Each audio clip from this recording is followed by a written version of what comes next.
Welcome, everyone. Thank you so much for coming. What an amazing turnout. Most of you probably know Cheng-Khee. Probably does not need an introduction, but I'm going to anyway. Cheng-Khee is the Associate Professor Emeritus at University of Minnesota Duluth. He is a signature member of many watercolor societies, too many for me to list, but has received master status from the Transparent Watercolor Society. He has won more than 200 national and international awards in watercolor, and has a number of published books, including The Way of Cheng-Khee, Paintings 1974 to 2014, The Watercolor World of Cheng-Khee, The Work of Cheng-Khee, and an illustration book that he did, a wonderful children's illustration book called Old Turtle. He's also had a number of manuals and DVDs put out as well. Most importantly, and our biggest honor, is that Cheng-Khee has been a wonderful supporter and friend of artistry way back in the 1980s when we were the Bloomington Art Center in the old building, if any of you remember that. So we're just thrilled to have Cheng-Khee back again. Everyone, please welcome Cheng-Khee.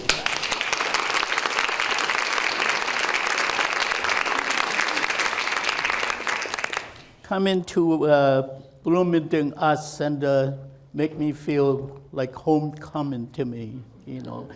Yeah, it's true that I've been with the Art Center for so many years, and certainly the Art Center has occupied a very important place in my heart, and will always be so. And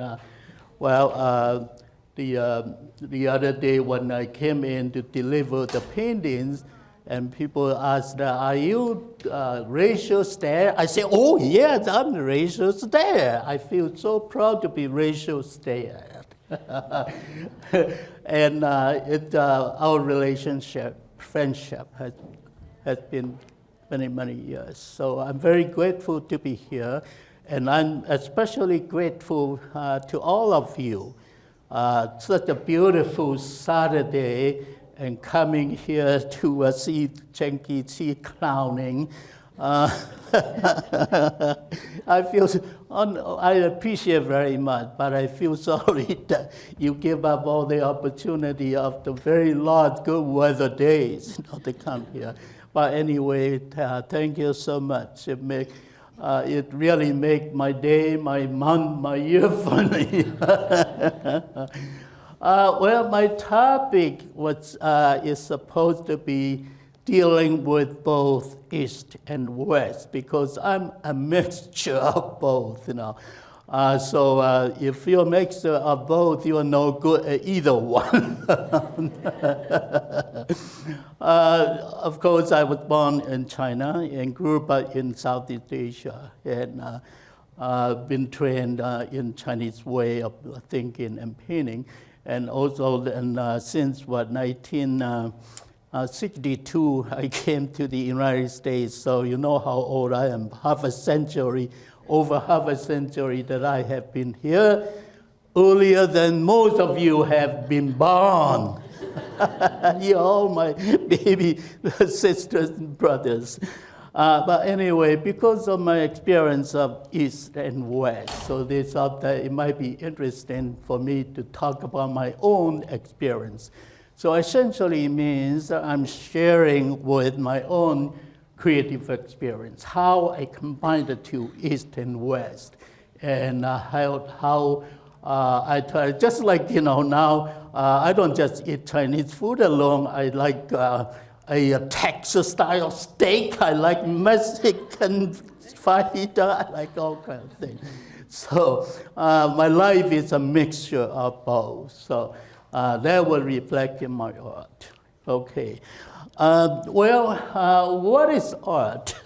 The difference between East and West art.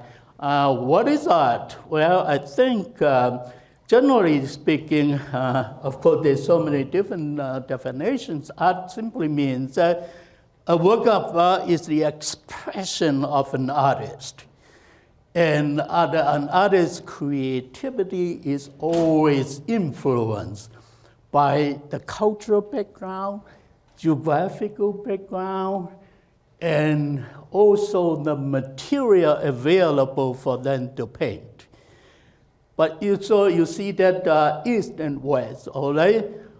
Traditionally, art historian, because Europe and Asia and China are the two oldest civilizations, and also artistic tradition. So when art historian, traditionally, when they say West, that means that Europe, or European influence countries, of course, down will include the Americas and so, and Australia and so on. The other is China, and then of course China influenced countries like Japan, Korea, Vietnam. So East simply means that Europe and China, and Chinese influenced countries. Okay, because of the cultural background, cultural differences, and the geographical differences, therefore, and then the material available for artists to use to create their work, therefore, there is a difference. Although there are similarities, but then there are also differences between East and West. I have studied art historians' work comparing East and West, and I can summarize into perhaps 4 categories. The first category is the main inspiration for creativity. In the East, it's considered nature. Nature is the main inspiration for artists. In the West, then it's what? Human activities. So, well, I think it's very true. When I was in Europe or visiting many museums, and the walls, you see the wall after wall, museum after museum, what do you see? The bulk of the work, the paintings, are what? Human activities, figure paintings, okay? And on the other hand, then in China, if you visit museums, then wall to wall, museum to museum, what do you see?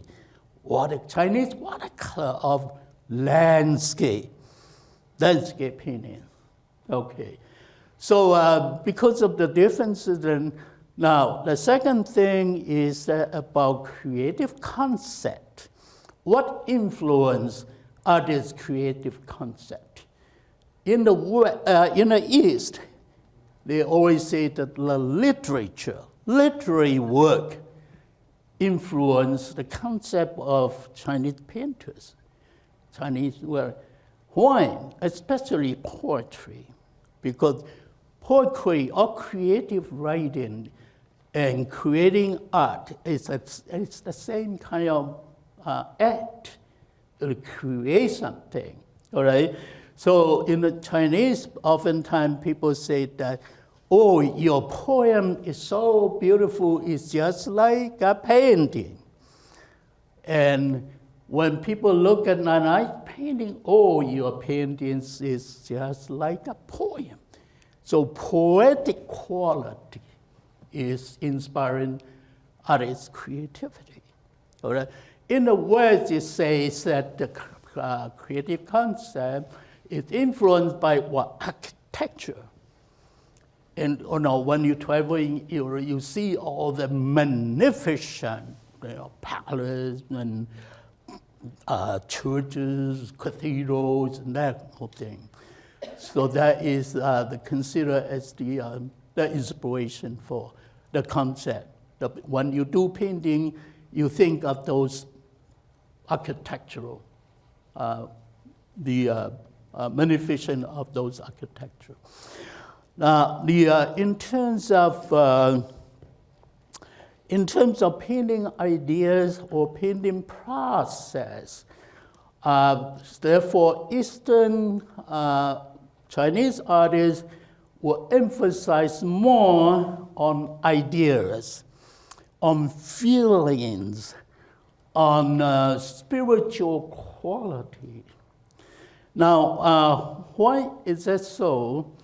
Because I think we will be talking about the material they use. I think it's because of the material they use. They cannot say, the Chinese artist, I will be talking more about this. The Chinese artists, they paint with this very thin, fragile rice paper, all right? And when they paint, then their emphasis on in-tone, so they had to grind ink. And then can you imagine bring that table to the outdoors, and then all the material to the outdoor, and then try to paint a location? It's just not very convenient to do so. If a strong wind will blow this away, and then if that's rain, that would tear this apart. So what do? They paint in a studio, okay? So what do? Say, for instance, landscape painters, they would want in the mountains. They feel, they experience, get in the stage that they commune with nature, the conceived maze, and the change of weather, that type of thing. Oh, that's wonderful. So they take all of that home. When they come to the studio, then they paint the interpretation. In other words, they internalized. They have the experience of the outside world, the reality out there, but internalized and then spit it out. Therefore, they paint the interpretation, their feeling of that.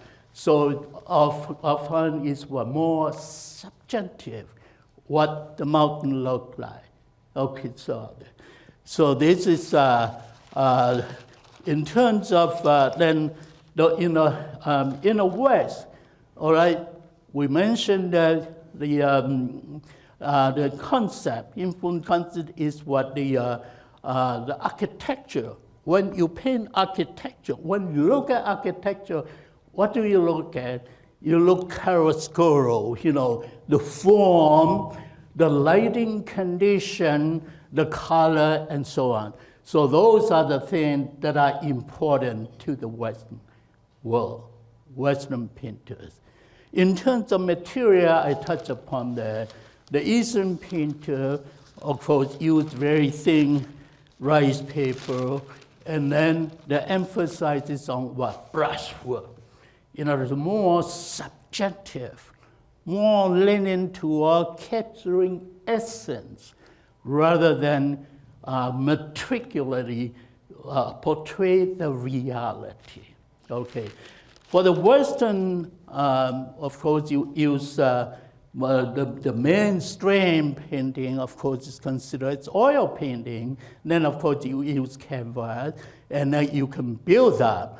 You can keep on adding color, wiping color, keep on adding, and so on. Even sort of layering, building up. You can cover that. If you make a mistake, you cover that up. All right, you put another color on top of that. It's too dark, you put the lighter color on there. If it's too light, you put darker color on there. Well, can you imagine? This is very thin and fragile paper and very absorbent. Once you put ink on there, it's there. All right? So you have to be very decisive. So that is what, so they can emphasize on what? On the brushwork, on the in-tone. In-tone is very important. In-tone simply, in a watercolor painting, in painting we say value, all right? From the darkest dark to the lightest light, in between there will be middle value and so on. So in-tone is very important to a Chinese artist. First, brushwork. Brushwork means that the bone structure, you build up the painting. In-tone is to sometimes slightly build form a little bit, and then also a gradation of light and dark. Okay, that couple of minutes. So the material are quite different. Even watercolor painting, we often say that watercolor is a difficult medium. I always laugh at that. If it's so difficult, why people pay less? Why people would pay less? You pay a lot of money for watercolor. It should be very easy, right? Well, that is the stereotype way of thinking. The watercolor is difficult because the raw notion is that if you put the color down there and it's there, it's not true. You will see that. You will see that later on I do the saturated, wet, deductive method. Then you can wipe out, you can repaint it just like a putty. It's much easier than oil painting. But if you're going to work on that, that's it. Whatever you put on there is there. It's not good. Therefore, it's what? It's the Chinese painting is considered as the most honest reflection of your feeling.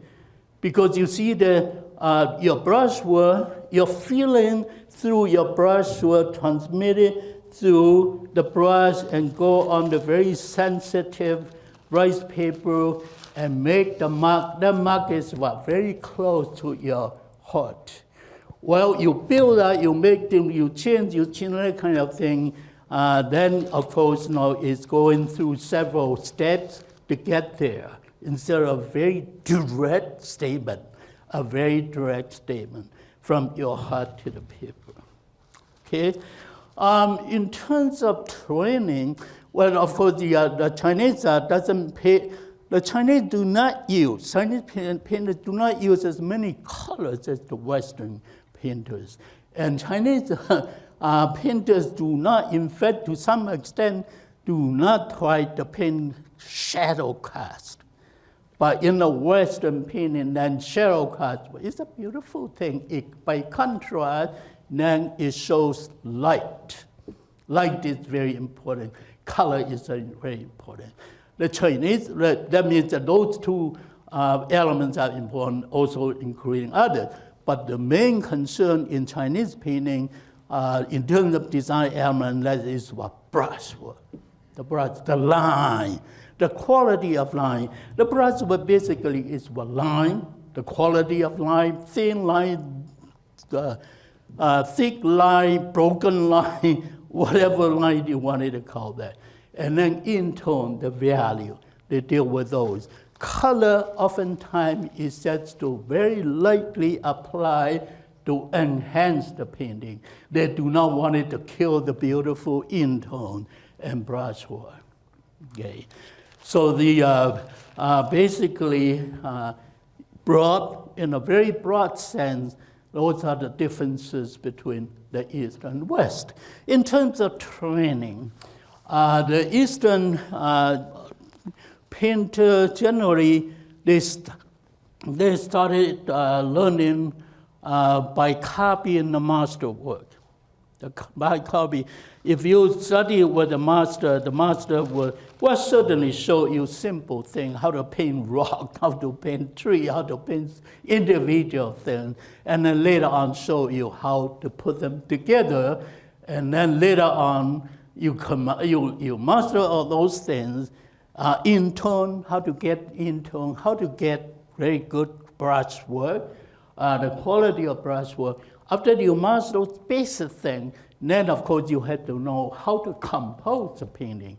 So in that case, then the master will give you a piece of work.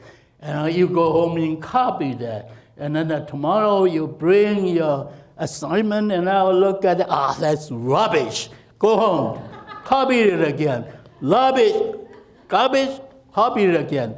So he just keep on collecting tuition fee and in the pocket. This is a joke, you know. Well, I had to clarify it because sometimes people think I'm a serious person, you know. No, I'm not.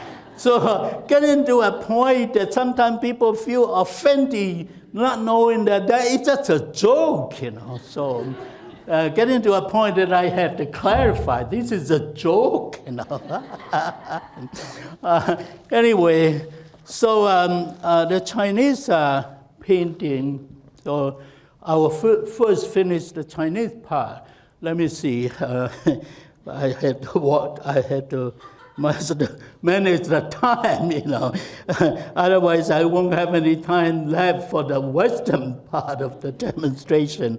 I think that's probably enough, And then later on, if we have time, you have questions or something, then we can talk more about it. I think that's enough, because I don't want you to fall asleep.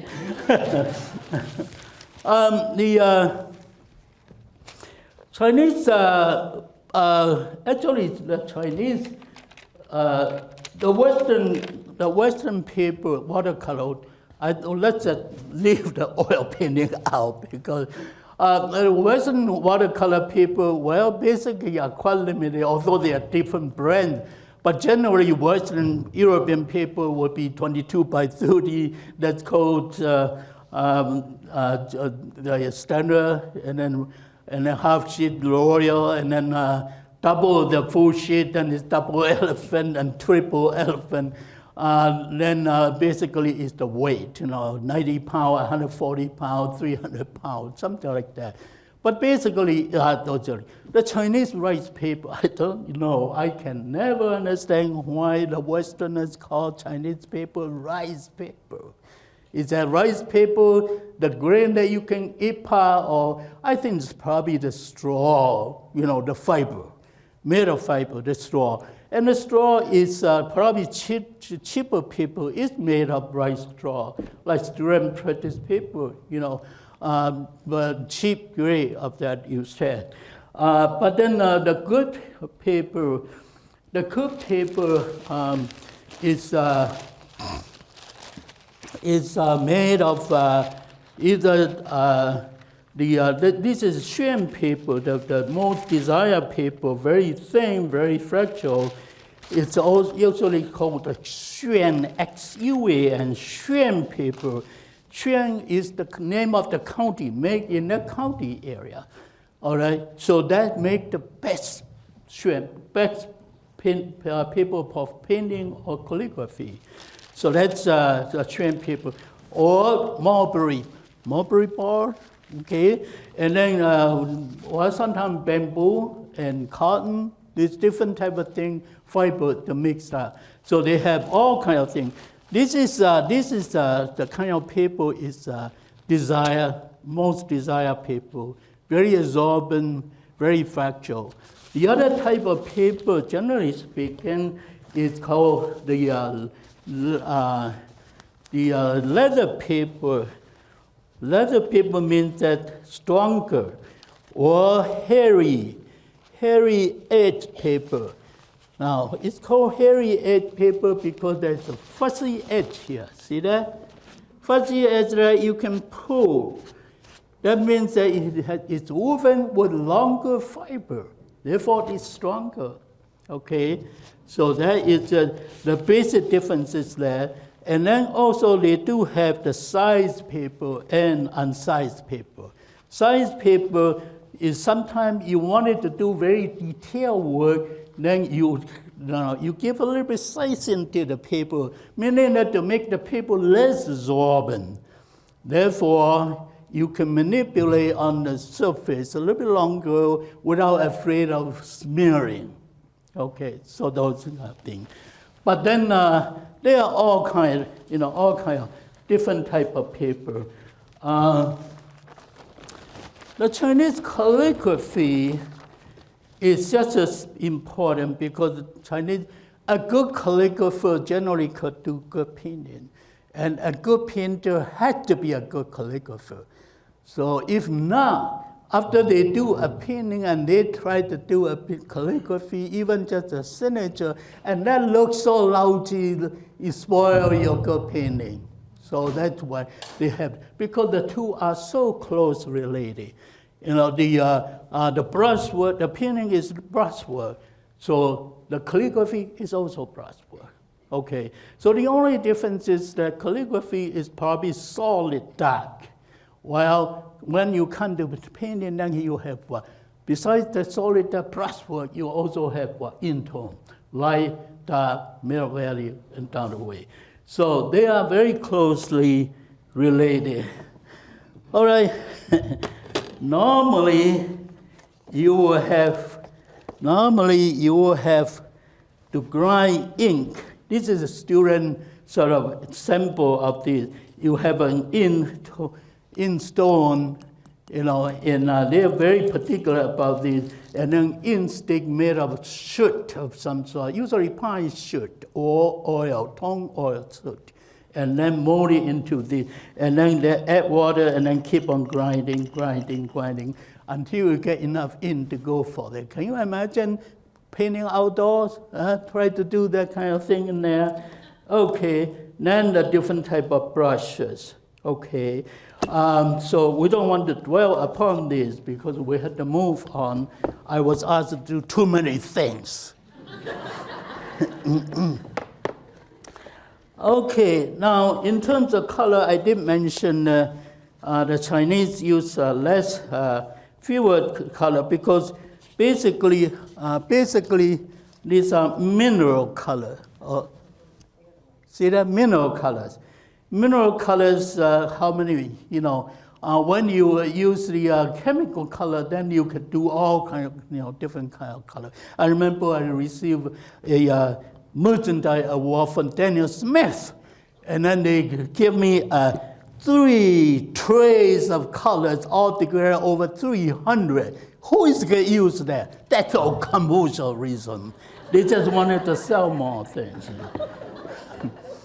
Now, basically, the Chinese brushes are in 2 things. Yes, one is white hair. That's sheep hair.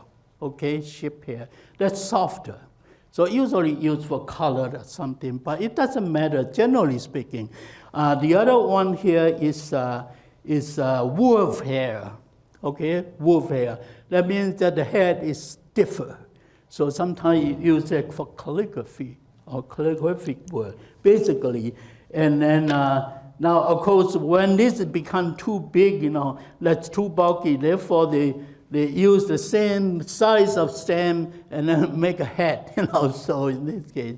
And if you see big painting of lotus painting, this is what they use, or even big calligraphy, and that's what they use. I mean, my friend gave me, this is Art Academy in China.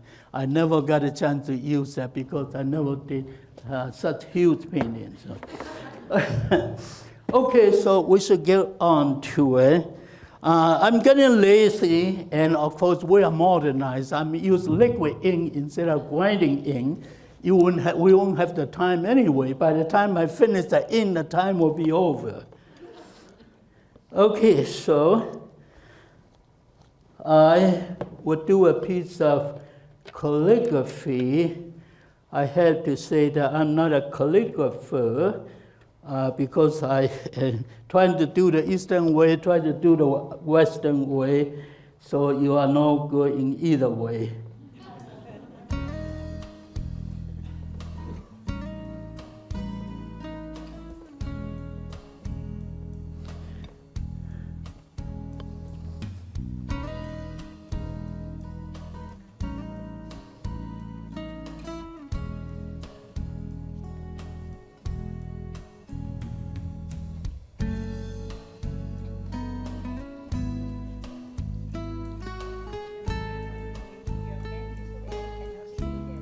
I will finish that. Where can you see better?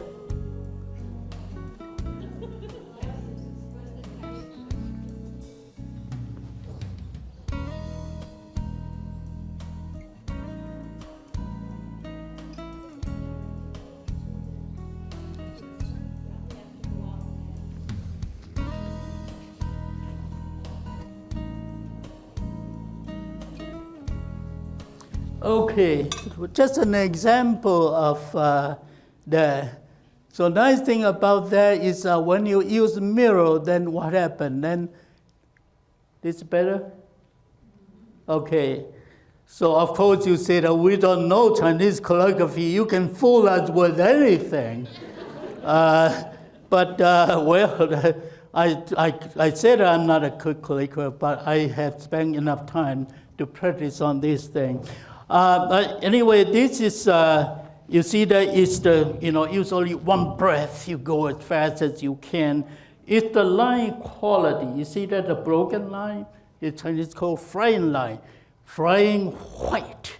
Even there, your energy carry through. All right, your energy carry through there. Do it quickly. And this, the same thing is applied to painting. Okay, so we'll put this aside. Okay, this is a piece of mulberry paper.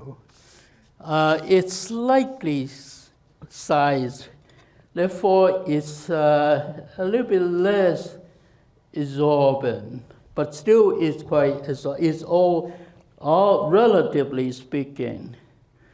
Now I use this tray, fondue tray.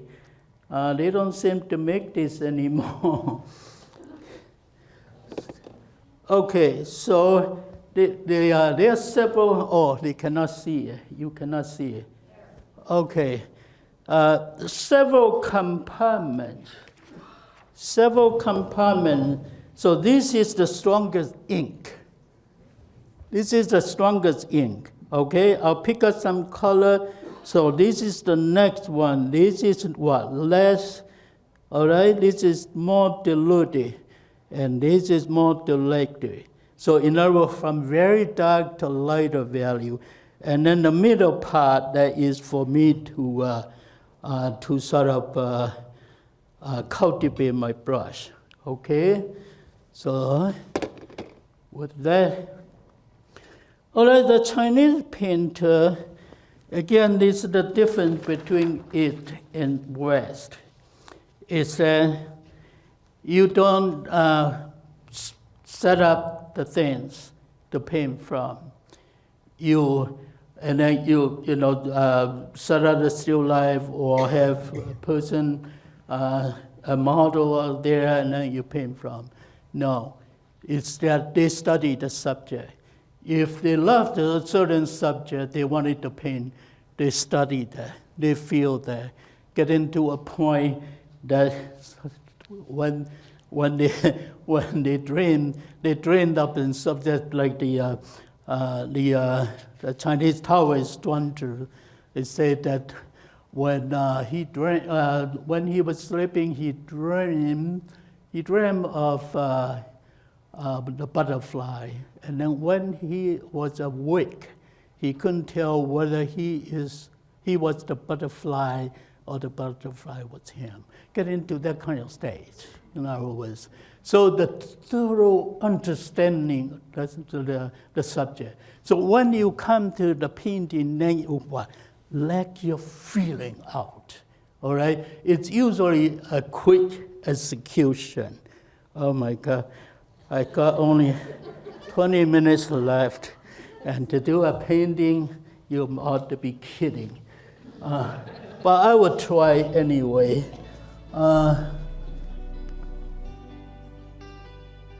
I will try anyway.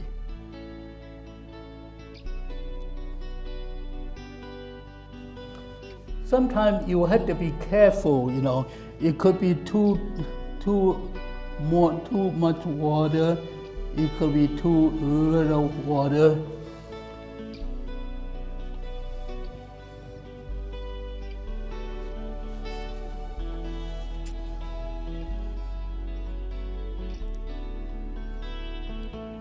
I'm not going to tell you what I'm trying to paint.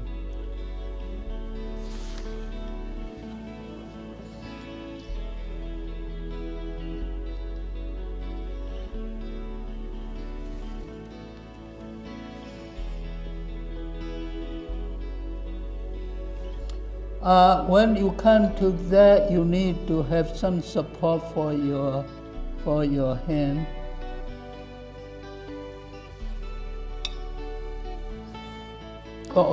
Now I messed that. Oh, it's just a demonstration. I don't have to worry about that.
Getting nervous.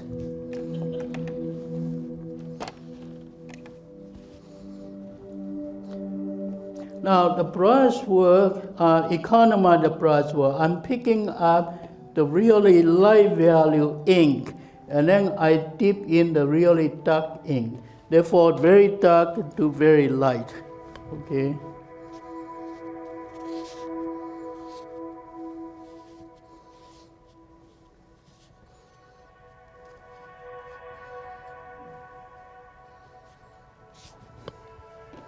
This is just the calligraphy.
Done.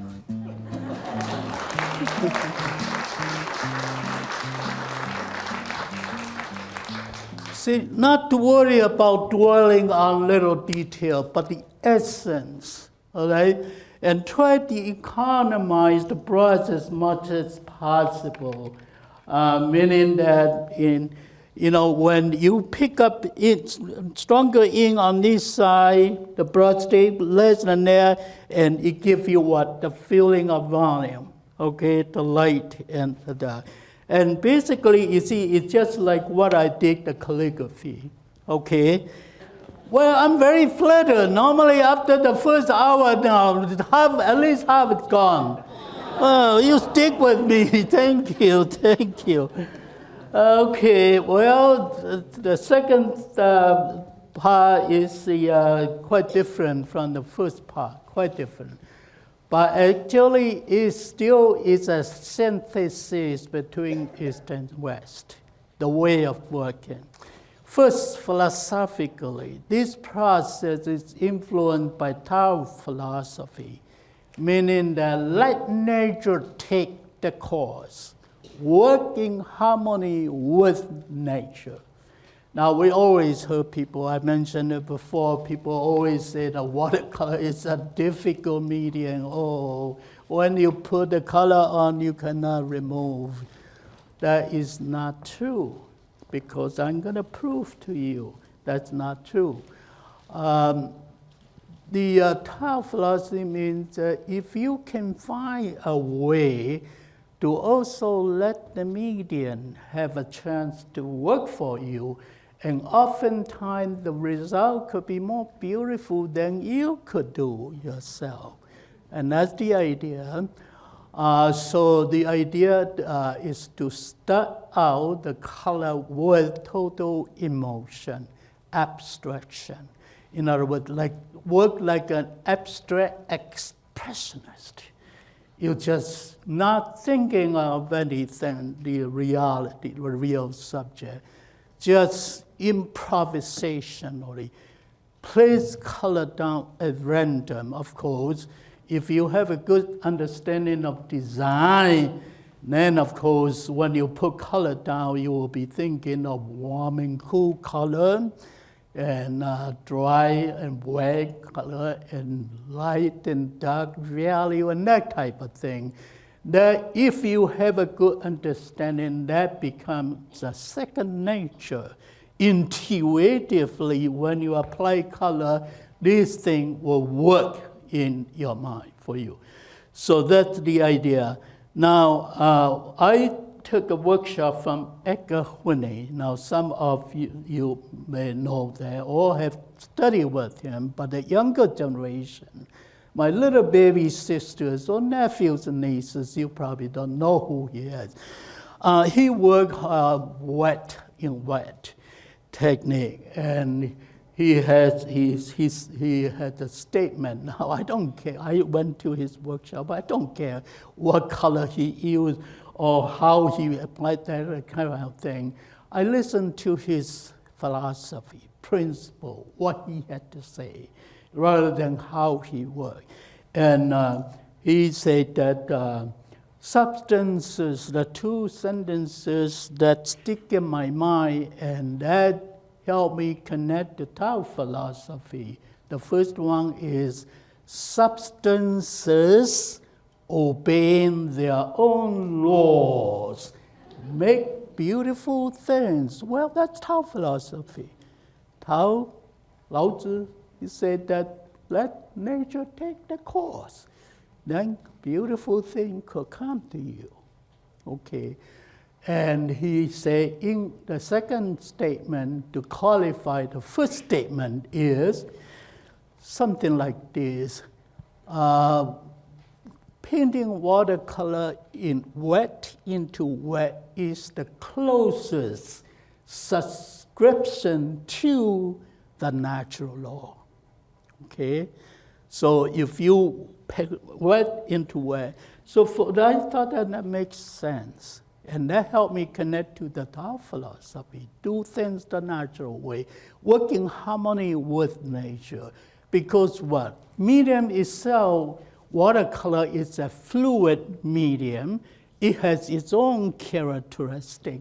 You know, you want it to move. Can you imagine? You know, something wanted to move, you wanted to stop it. That would be hard. You know, so if you draw an outline, and then, well, of course, you have to be careful. If you wanted the water, the color to stay in there, you have to be very careful.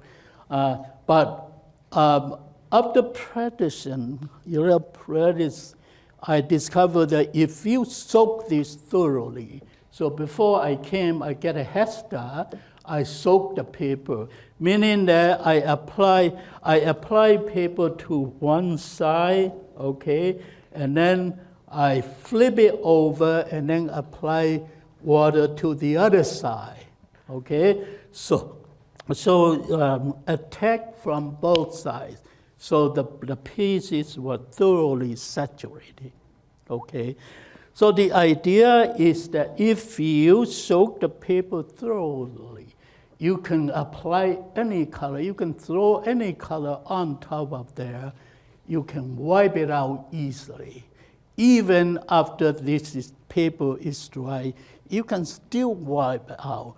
Oftentimes, I joke about that. If I paint 4 fish, you know, well, the Japanese say, I don't like 4. 4 means dead, you know, who want dead? I want to put another one.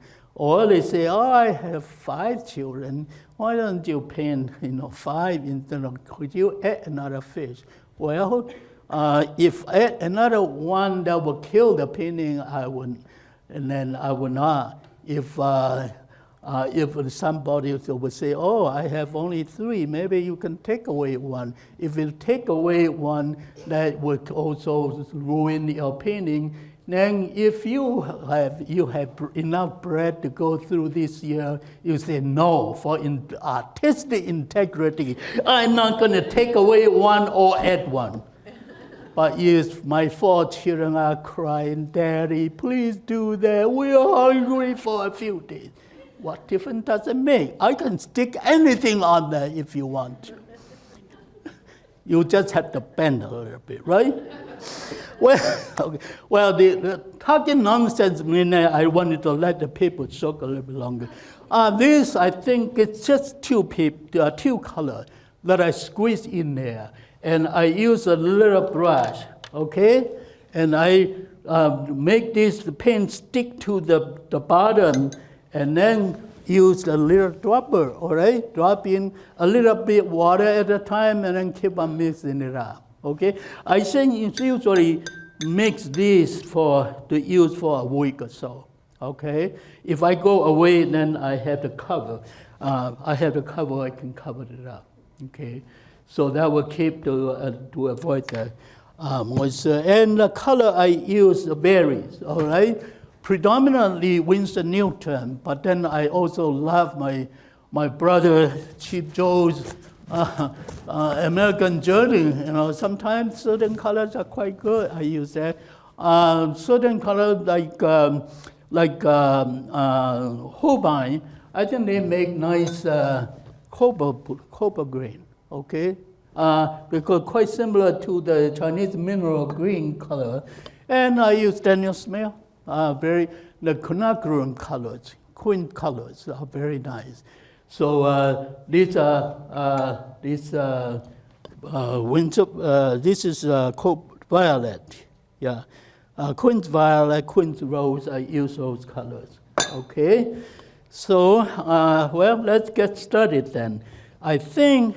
Now, when you look against the light, and if there's no bubble all right, air trip at the bottom, that's fine.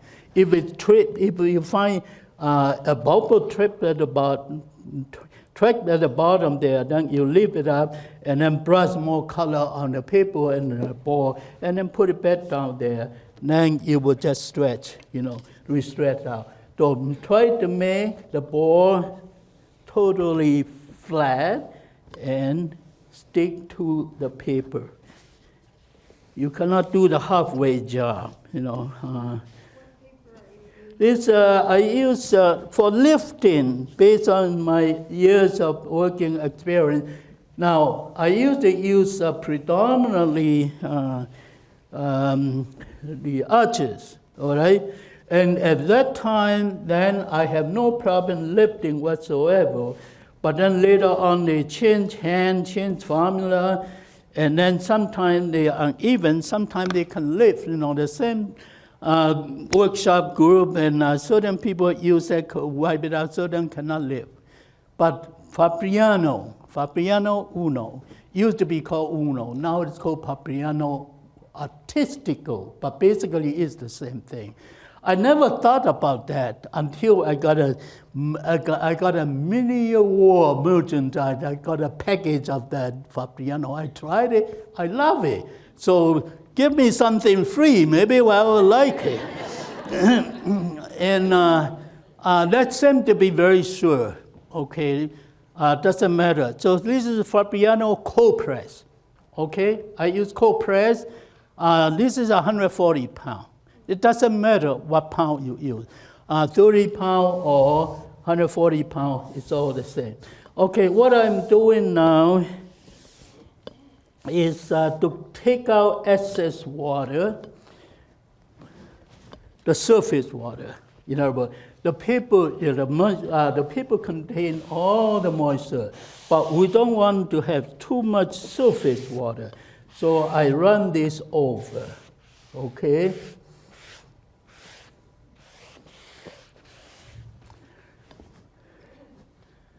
How do you spell racial? R-A-C-H-A-L?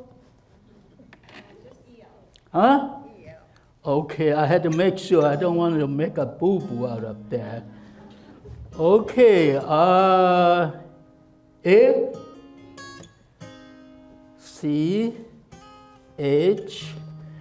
When I use mirror, I had to learn how to... I'm running out of space. Ratio.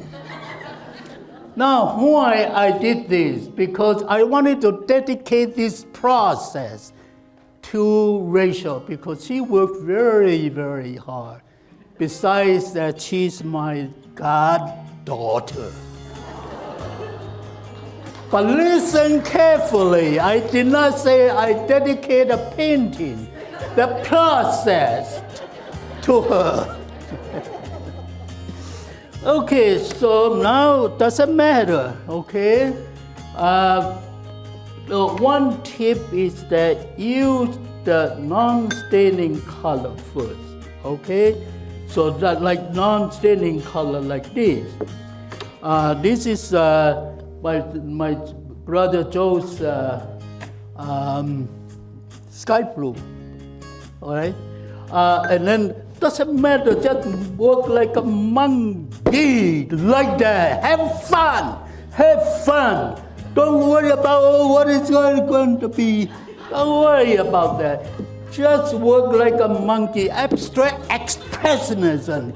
If the elephant can paint like that, why can't we do that? Okay? Okay, now some warmer color.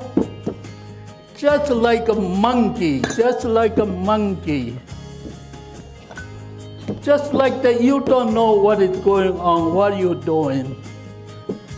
Okay, how about some green color? And just streak up like that. How about some deeper green?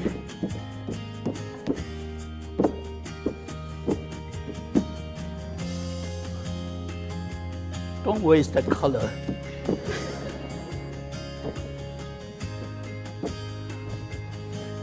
Okay, let's have more fun.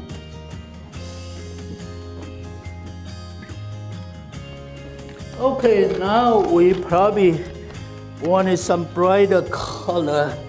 Ooh, ooh, ooh, nice. Just like grandma, something like this, something like that. Grandma cooking. Grandma cooking. Now don't get carried away though.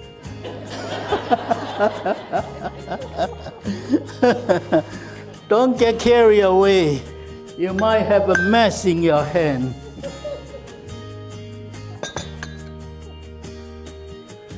Okay, I think enough is enough. Just try to cover the entire piece of paper, okay?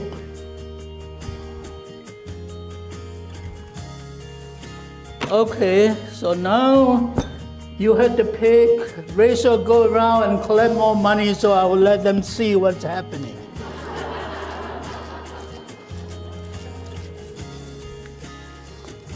Only allow those who pay more money in order to see what is going on.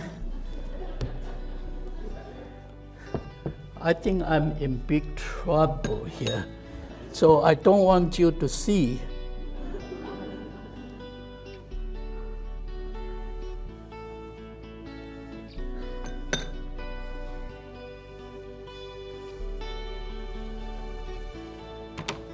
Well, at some point, I'm performing magic.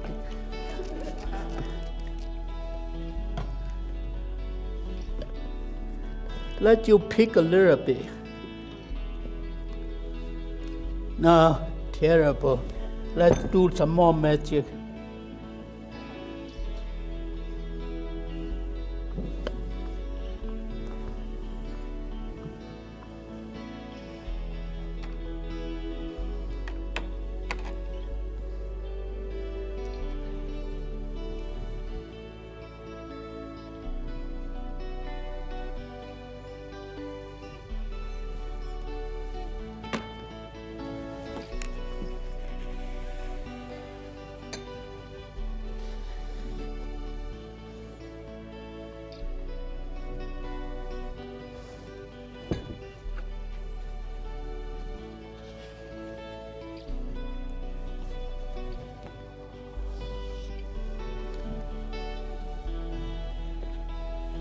Because it's a mess, I don't want the camera there to pick up anything. How does it look? Terrible. Okay, in other words, just like the color, you throw the color at random and then let the color run and mix, match together, okay? So now I think the fun part is gone. So we'll have to find a fish.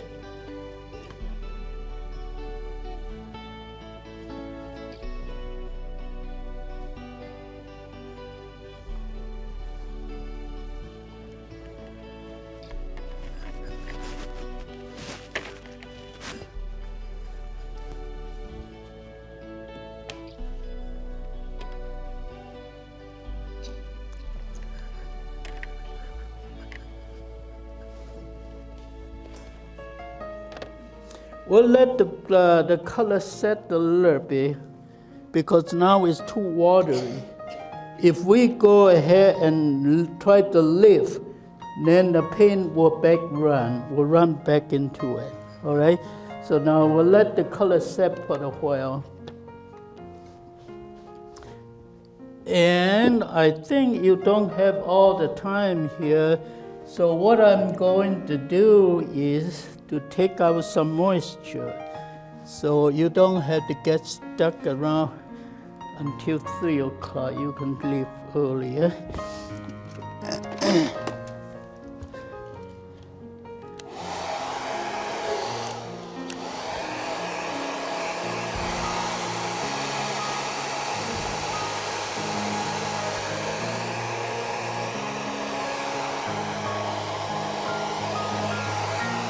If there are any question, you can throw at me. Well, but of course you cannot hear.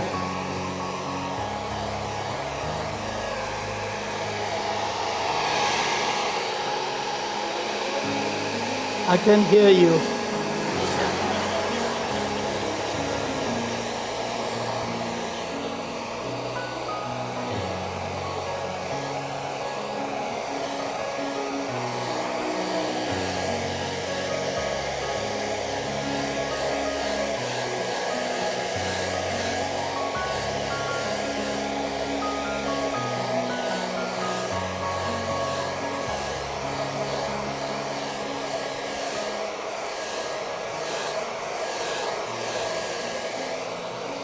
Now you don't want to dry there. I'm just taking out some moisture, okay? If you dried it, then it become a dry surface. Okay, that's enough for now. Now you have to evaluate the composition. You see where sometimes some color will suggest fish or whatever. All right, you can look at that way, or you can look at this way, or you can look at this way, and to see what would be a better way. It looked like, generally speaking, this would be the top. It looked like to me. Okay, so I think I am going to use this way. Okay, now I have to see if I can find any fish. If I cannot, then we'll have to be arbitrarily impose a fish on it. Okay, let me see.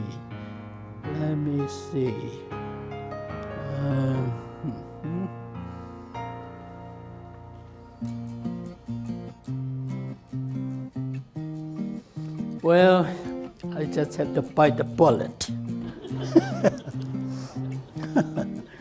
Either way, you can draw that first. Where is my... Okay.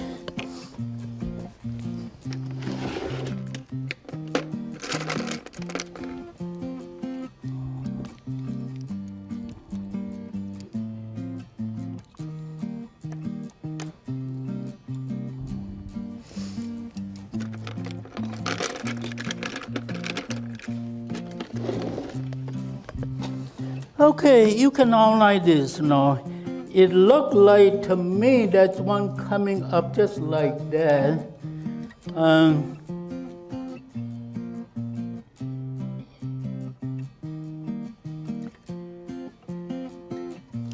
Now use the part that is inconsequential. When I look at some, these are nice things, I wanted to try to preserve as much as possible, okay? And then get rid of the area that is undesirable. So in other words, turn liability into assets. Sounds like I'm a good businessman, to be honest with you. I don't know anything about business. Well, I don't like that at all. Do you like that? Absolutely not. Come on. Let's make a fish out of that.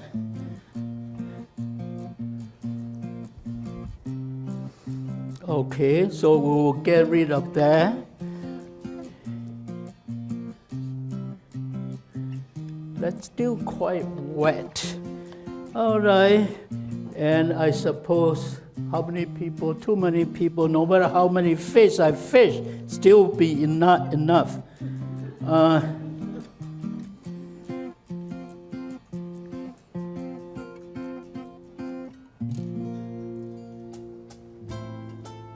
This is sort of considered design, okay? Considering design.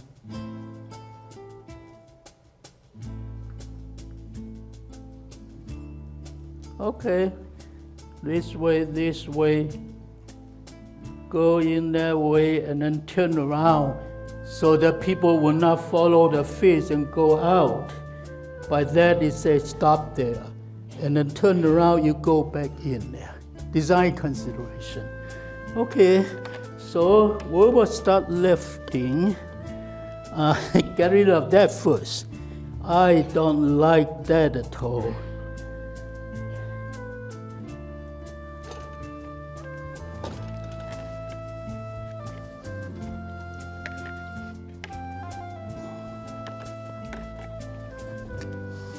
I don't like that part at all. However, though, we could save that red there.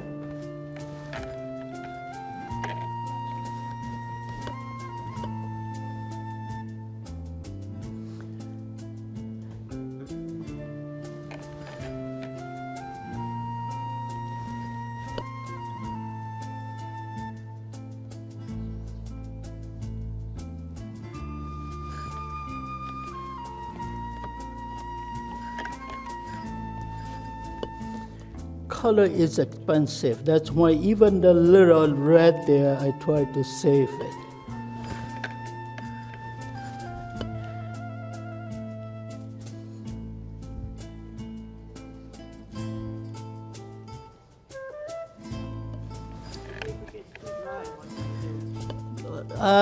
You simply just apply more force.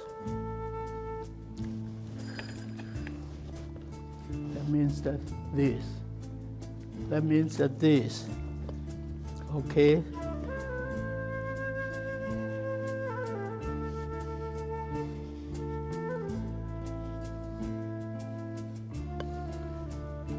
Oh boy.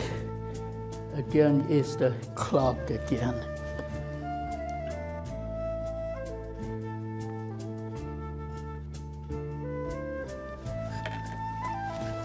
Now, if you apply more force, you will pick up more color. Say, for instance, if I wanted to pick up more color on the top, I press harder on the top there,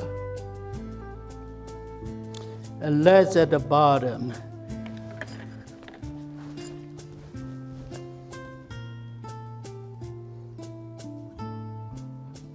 Sometimes you could use some color that is already there instead of picking out all the colors.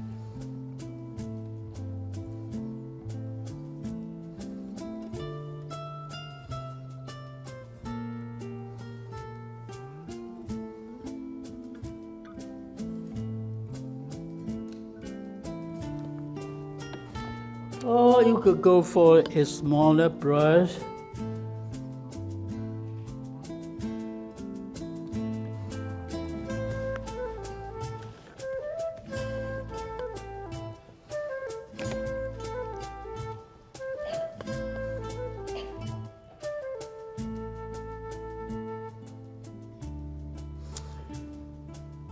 Alright, the lower part, let it stay dark, so give you the three-dimensional feeling.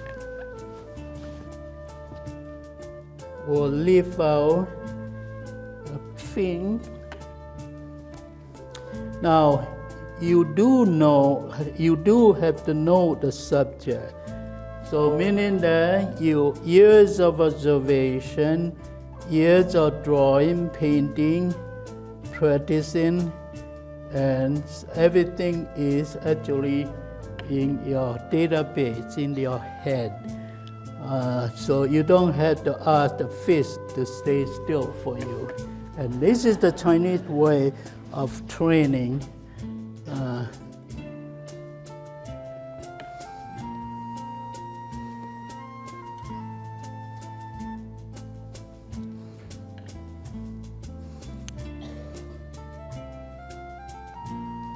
I might have take out too much moisture, but that's okay. Or simply just for smaller shape, you could use. Now all my head, all these brushes are squirrel hair brushes, SB. Okay, so they are very soft.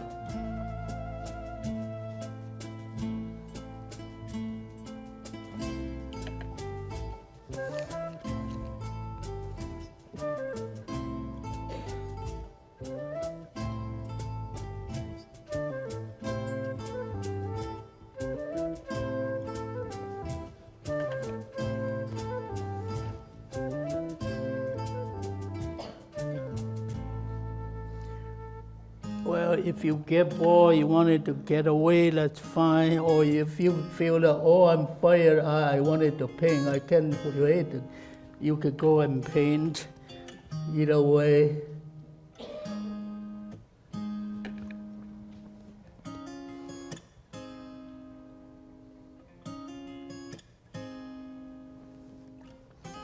You could leave it literally to paper white if necessary.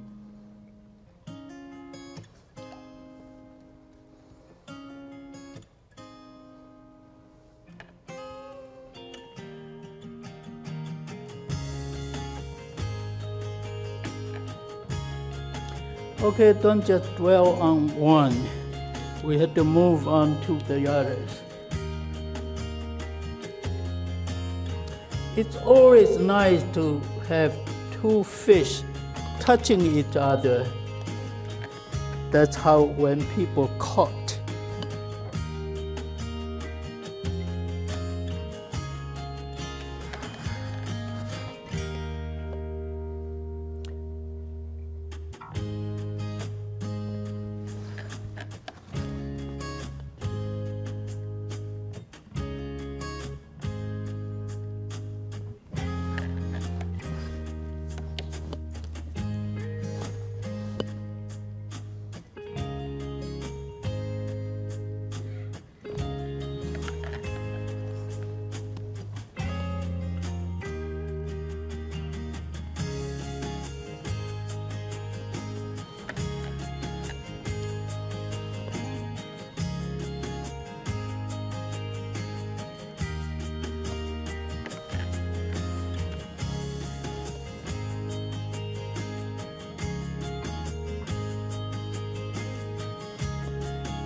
Getting scared, you're so quiet.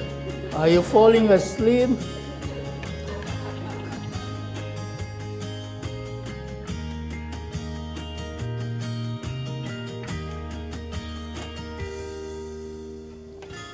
If you're falling asleep, then there's no reason for me to do this.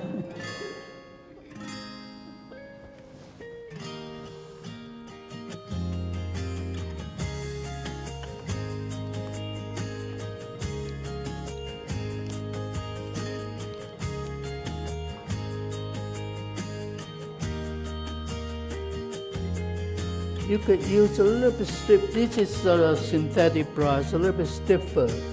So you could sort of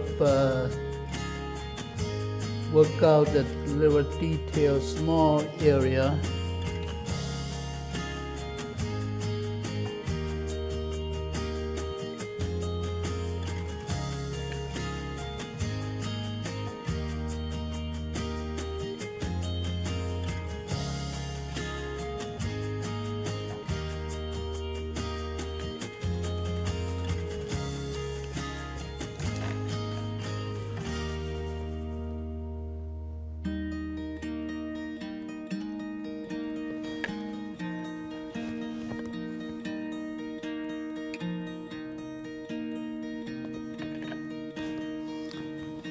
Well, I'm trying to figure whether the tail go that way or go this way. I think it's better to come this way, don't you think? Now this is painting by consensus. You have to have your.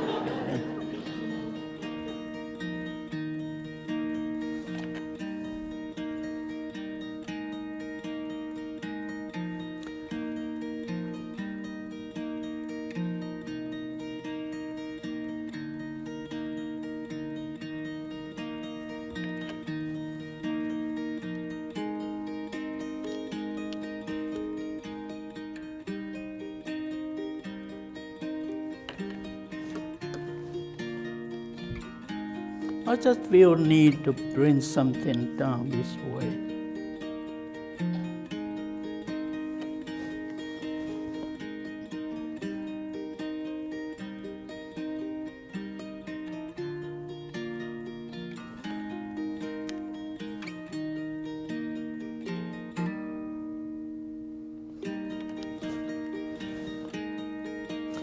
first you try to leave out the shape first, all right? To leave out the shape, and then later on you build up the form.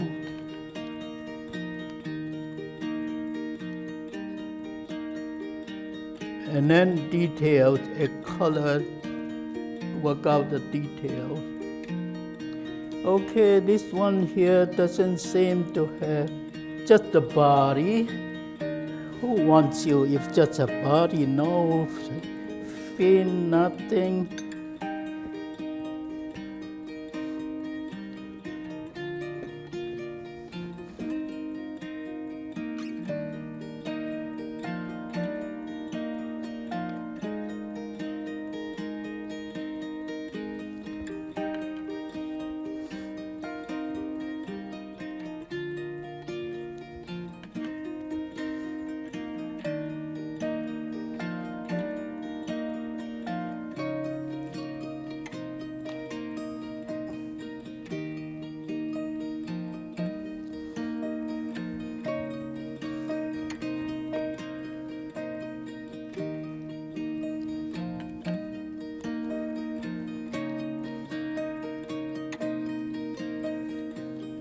I think it's a little bit drying up. So let's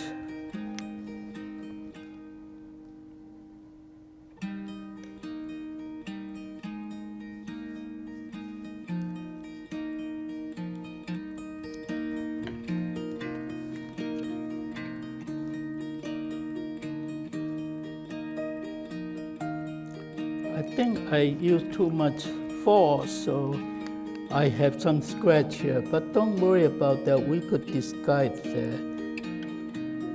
We could do some cosmetic surgery.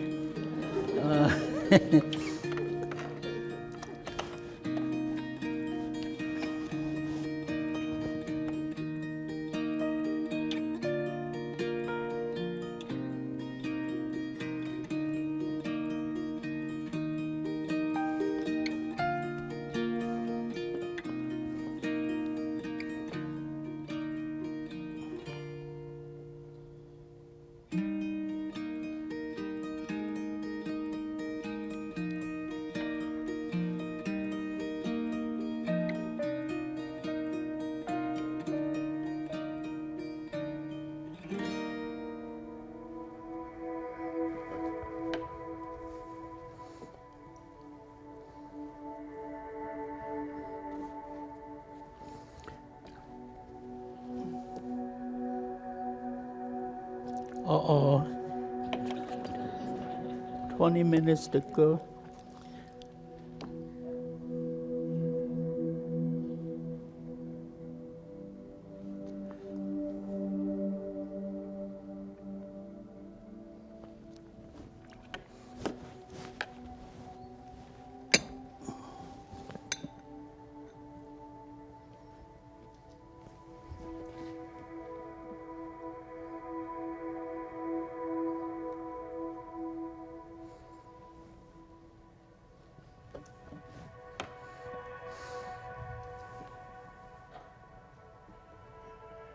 I don't like this fish to begin with because the undesirable area, so it became a stinker. But what can you do? You have to live with it, so let's just try to do the best we can. Okay. And, well, I think that it's just about done. Just the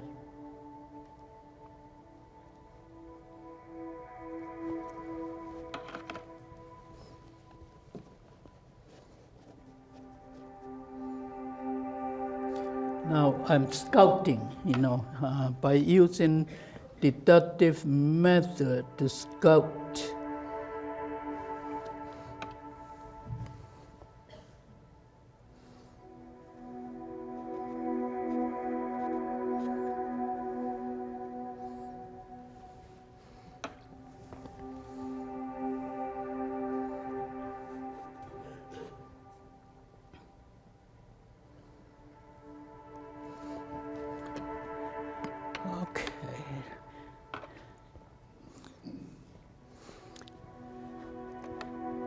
sometimes you get frustrated, and when you get frustrated, what you do? You just either blame somebody else, or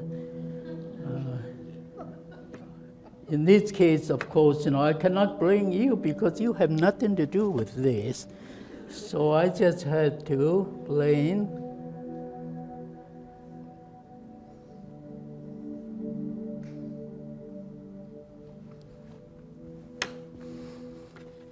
Try to work a little detail, okay?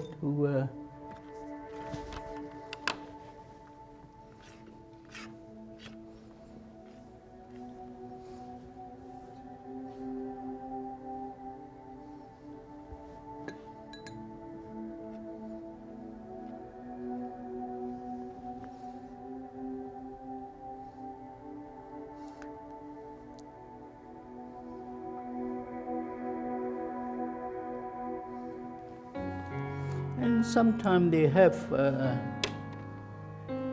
some kind of marking, and even larger area of marking.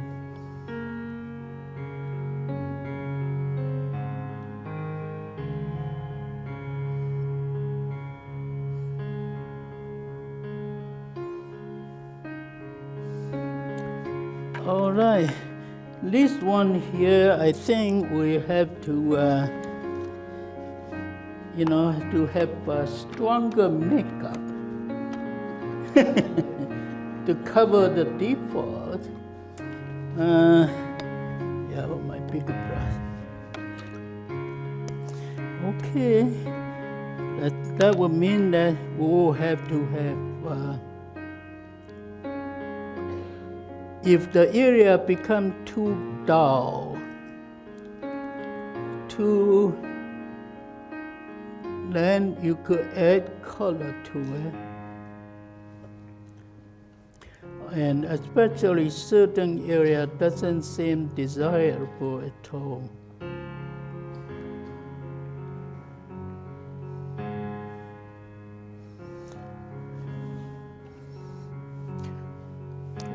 This one here, since we have the red on this side, we have to have some red on this side here.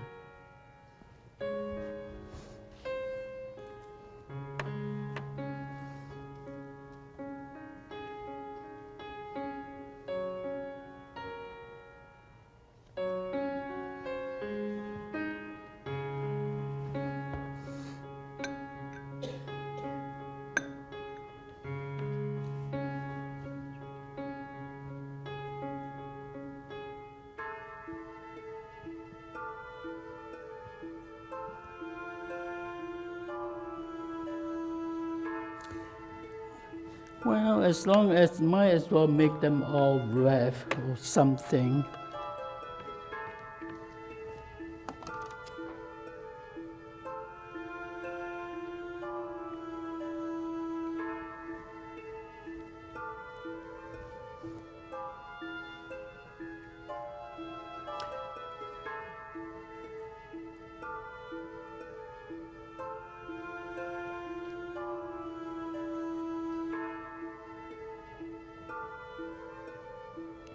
Sometimes you could use the color to divide,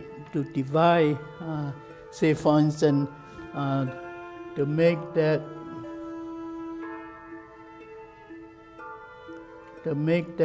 mouth stick out better.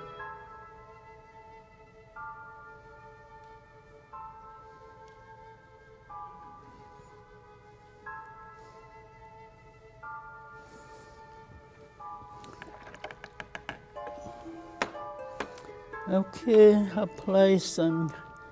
Let's define the eye mark. I always call eye mark because we don't see the pupil and all. Let's just make it eye mark, a mark to indicate the eye.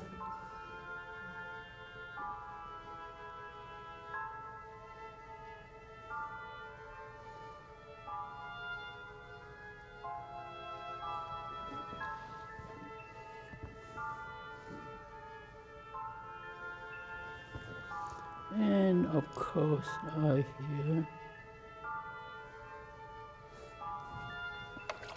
15 minutes. I hope I can get it done.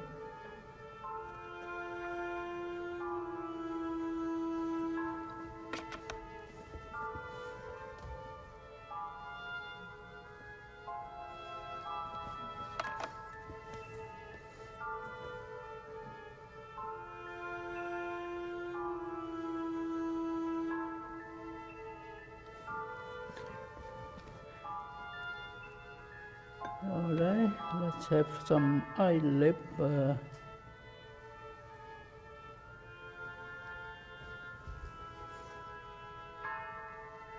Ooh, stronger than yours, boy. You don't wear such strong. Oh, you can see. Well, it's emphasized, you know.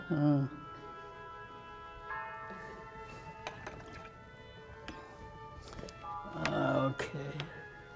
Where's my smaller brush? Oh, I don't know.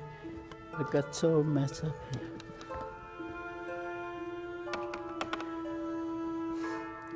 Okay.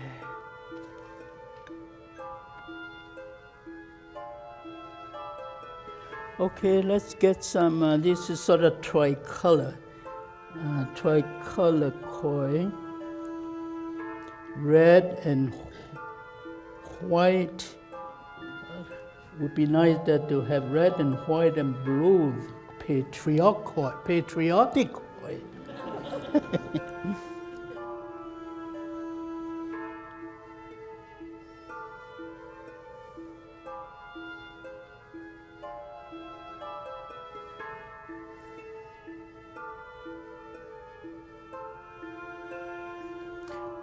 Sometimes it enhances, you know, with the little red or something.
Now remember this, I generally just stop at the point that I consider as the first draft, and then later on we'll do the editing.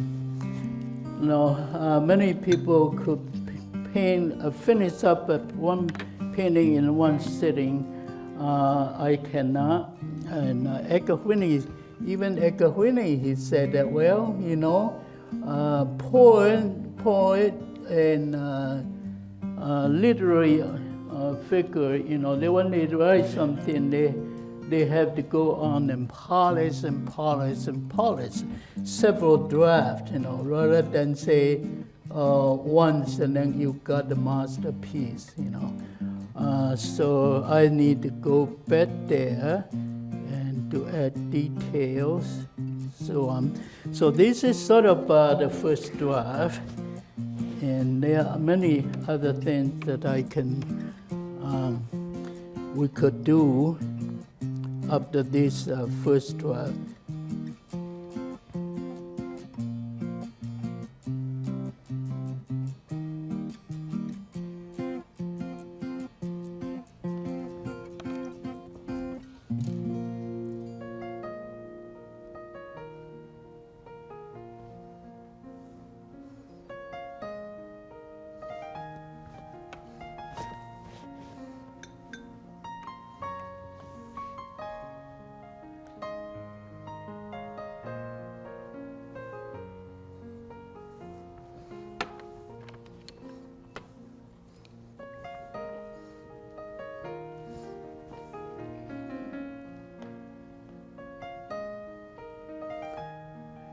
Can I go now?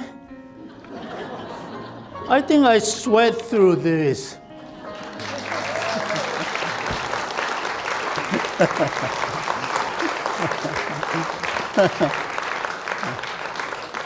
I really sweat through this.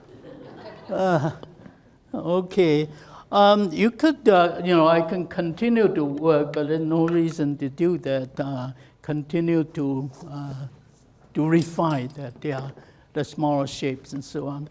Okay, I hope you enjoyed this, and I hope that I'm doing an okay job for you, Rachel. You have any questions? We still have 10 minutes. If you have any questions, you are free to. Do you have masonite there? Okay, what? Masonite. Masonite board. This is masonite construction board. Well, it's cheap paneling board. And the nice thing about that, this is cheap. It's I think I'm cheap. Well, not that because I'm cheap. I'm poor. I had to be cheap. All right. 4x8 paneling board. One side is enamel, all right? The other side is the regular surface. And you can cut it into how many pieces? 6 pieces? Perfect size for that 22x30 watercolor. And its average maybe $12 a sheet of that divided by 6, $2. See that? And it's the best kind of thing that I have. It does not absorb, all right? Just the regular board is absorbed, and this will dry up. Moisture will, preserve the moisture there. And if you just use, then the other thing is white. So I use for other purpose, it's so white, so slate, yeah. Yes? And then you, okay. Sorry. Talk about the optimum time for lifting. Is there a certain signal or it doesn't matter. It doesn't matter. I will show you. I'll show you the piece that I did with the school children. That's fine. Yeah.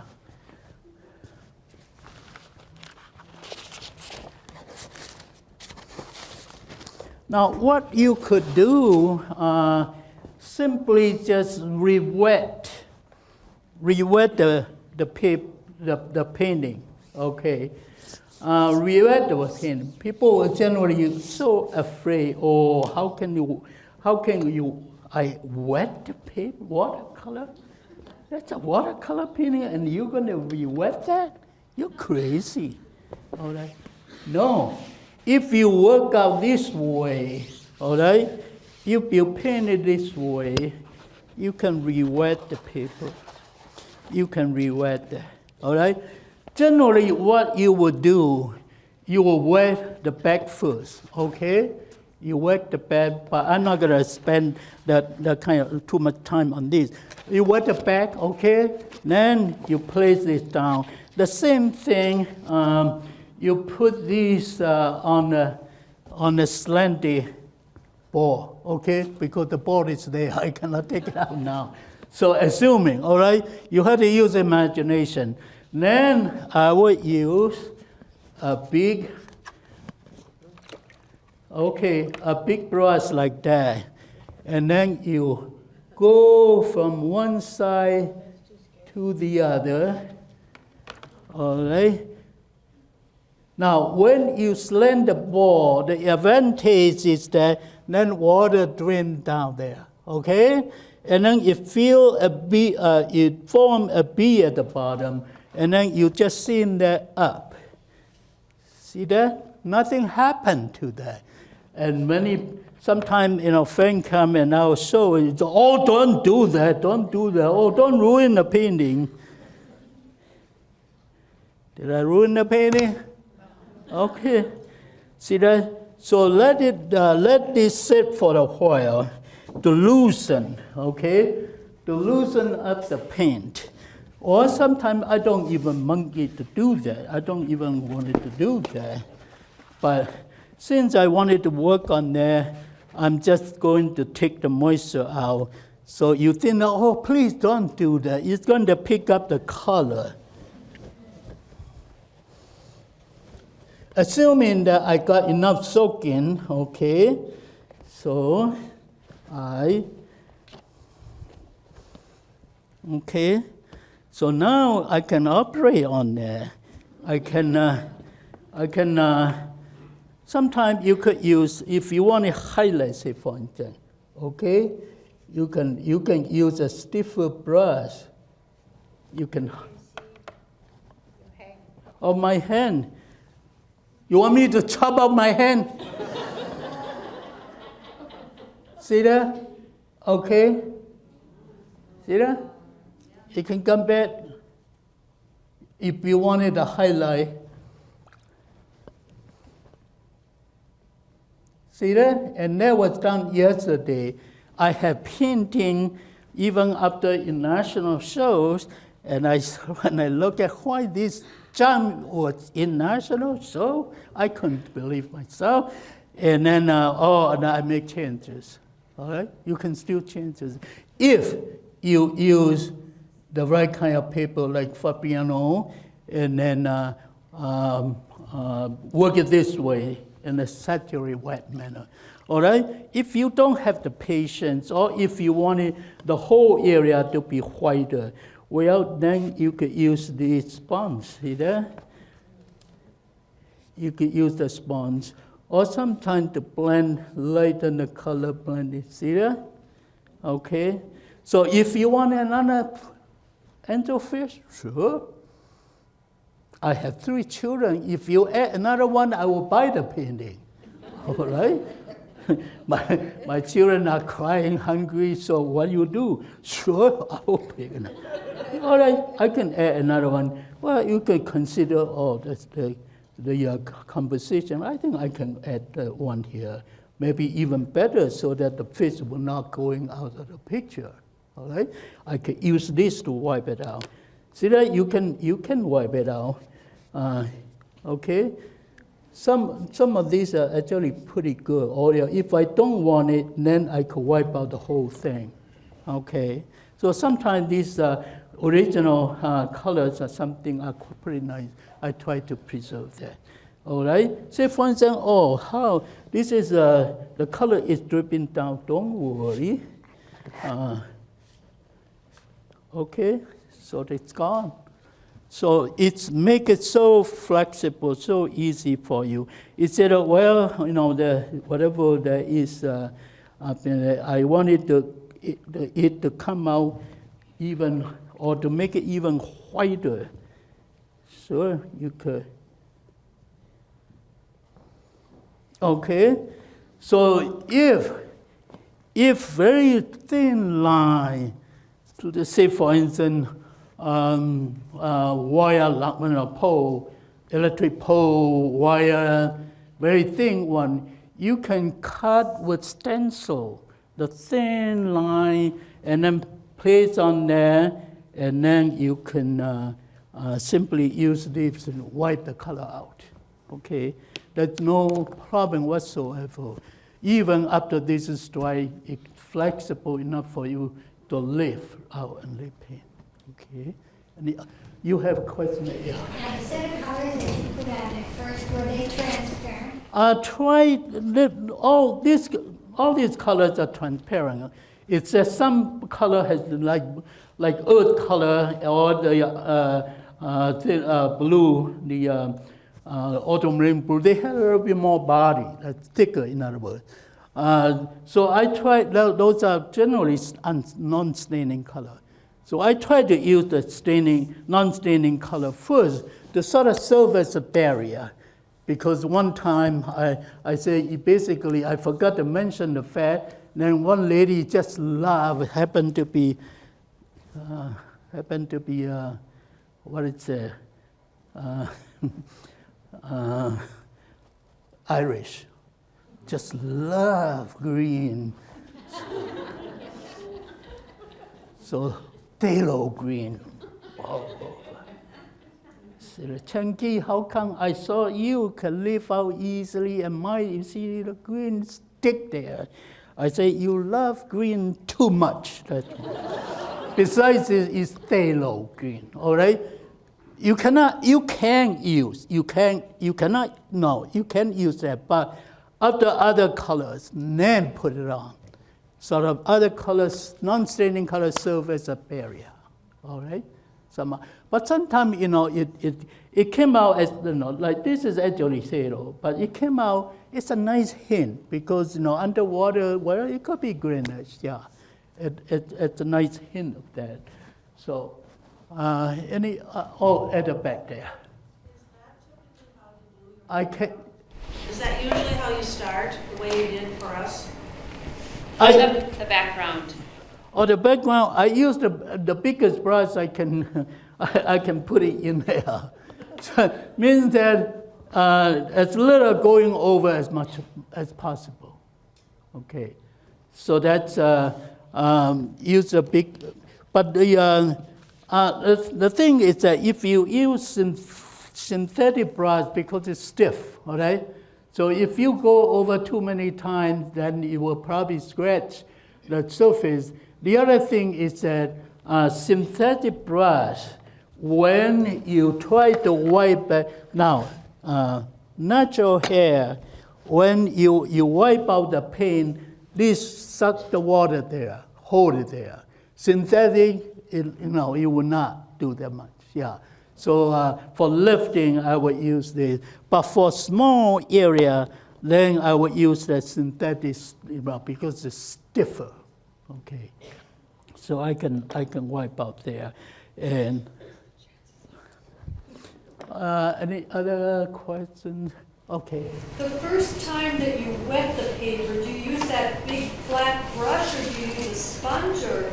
You can use a sponge, but you see, this is when I get a set of these for $15, a setup from this 8-inch down to 3-inch. Well, this is just a couple of dollars, and I have the sponge now. The sponge is much more expensive, but then you see there, I want an even coat of water.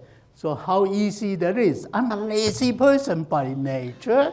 That's why you see, once, twice, 3 times, 4 times, I got it done.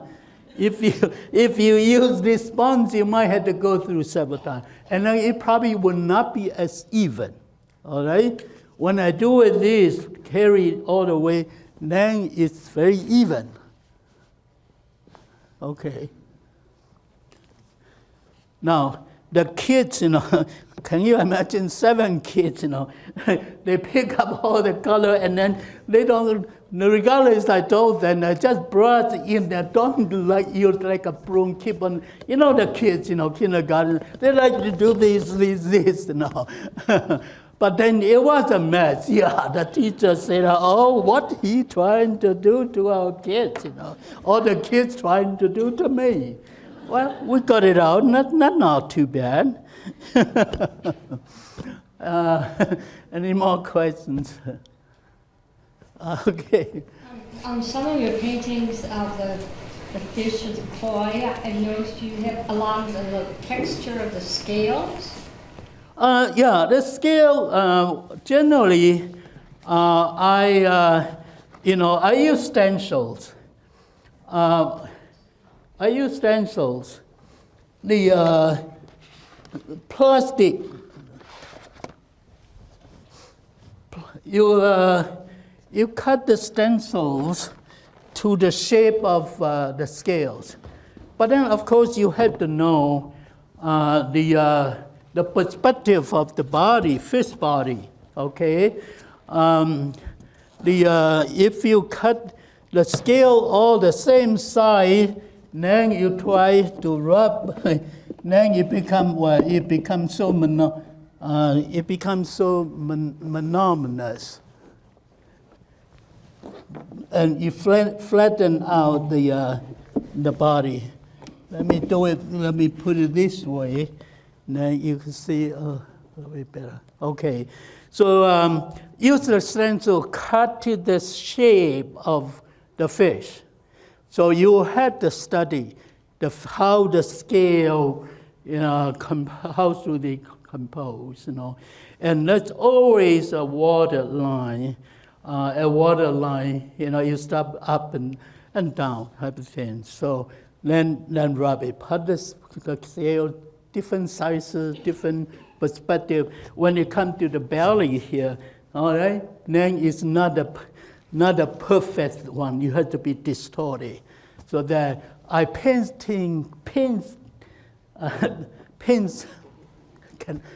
English is a lousy language. Painstakingly, yeah. I hope you understand what Chinaman speak.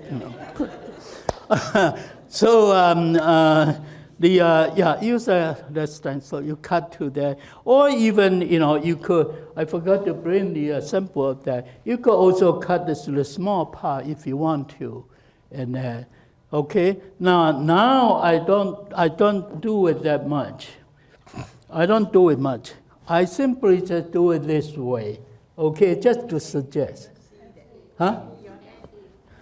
Just to suggest, see that? When this is not totally dry, see that? See that? You can pick up, can you see that? That's too far away, I don't know. Okay. See that? That's the scale. See that? And then zigzag. See, I don't use stencil anymore. Simply do it that way. Or sometimes, up here. Or if you wanted some lighter value here to make it more interesting. See that? All you need to sort of suggest some scale. All right, and leave other to the imagination of some other area. Have that kind of scale. Okay. All right, other question. You are the best group of people I ever worked with. Sitting there so quiet and no complaint. But who knows, when they have evaluation form, you will feel like, don't ever invite that person again. Thank you all. Thank you so much for coming.